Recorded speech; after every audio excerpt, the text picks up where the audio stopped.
Hello and happy Metta Monday. This is a short video created to support you in connecting with and expressing your highest and most authentic self.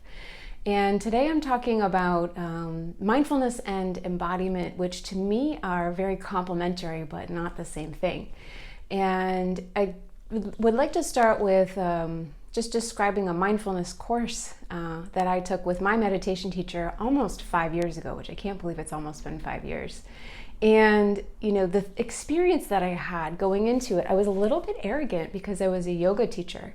And I figured, I don't think I could learn anything about, that I don't already know about being in the body or, meditation that I haven't already learned in my teacher training. And I was wrong.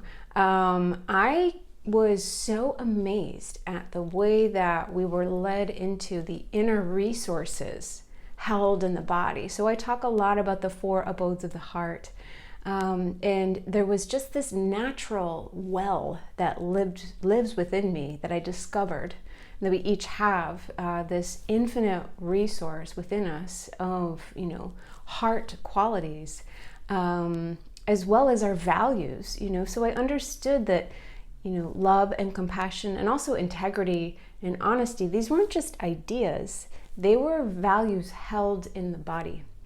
And so that was the beginning of, my understanding, my own interpretation, really, of what embodiment meant to me. And I think that's what matters the most, is what do these concepts mean to you? What does authenticity mean to you? And so I can really only speak from my own standpoint, but I feel that we're moving from mindfulness to embodiment. And mindfulness has been like the hot new thing, since Jon Kabat-Zinn brought it to the West in the 70s. And, it's been on the cover of Time magazine as the new thing every 5 years or so.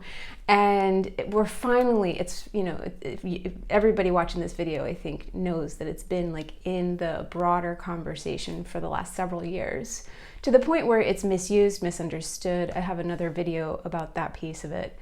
But once you become mindful of what is happening under the hood, as the unconscious and the subconscious, makes itself known to you through the witnessing of your patterns, your reactions, what sends you out of balance, the more we become aware of, the healing that needs to happen, the rewiring of the mind that needs to happen, the bodily held wounding and beliefs that we hold, as well as the stuck energy in the organs that I talk about.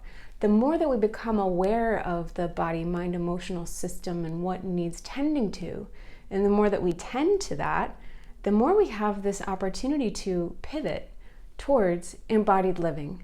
So mindfulness is one of the eightfold noble path limbs. And so in addition to mindfulness and concentration, which really complement one another, the concentration kind of creates the container for our awareness, and they practice, they're practiced together. In addition to mindfulness and concentration, there is right view, right intention, right action, right livelihood, and right speech. And if I didn't say right effort, so these are physical things, a lot of them. They point to the senses, they point to the different ways that we communicate and move. And so this is where embodiment happens. This is the opportunity for us to say, what is right for us? What is our value? What is most dear to us? For me, before I sit for each of these videos, before I hit record, I sit with some of my core values of compassion and metta, loving kindness, and integrity and honesty, and respect for the listener.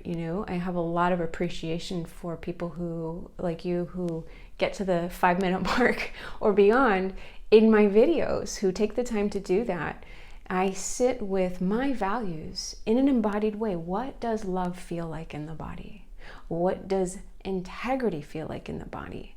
And I speak from that place. I do my best to speak from that place. It's an imperfect practice. It's an ever-evolving practice. And I'm sharing it with you to invite you to think about ways that you already do this, as well as ways that you can continue to incorporate and integrate your values into your life, so that your work and your words and your thoughts and your actions all are coming from this like authentic place of your values. I believe as we move from mindfulness to embodiment, we're taking off the masks.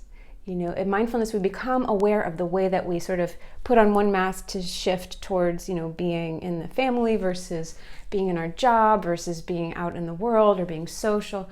And, you know, all the masks get to come off because when you're embodied, you live cleanly.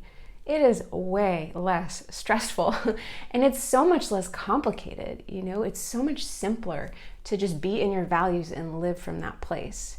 Simple isn't easy. You know, if we're wired to please or to hide or any of that, you know, it takes work.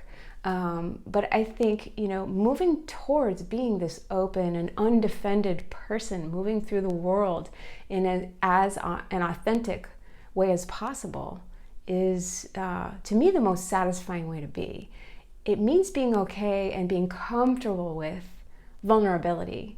And so it, you know, begins with establishing safety. So I'll talk about that next week. That's a nice bridge. Is, you know, just thinking about, you know, your relationship to vulnerability. But I'm about to go on a bunny trail, so I'm going to stop myself. I hope you have a beautiful and skillful day. I hope that you are able to find time this week to sit with the question of what are my values and how am I living in them and how am I not? Can you evaluate that too without judgment? So yeah, hope you have a beautiful day and I will see you next Monday.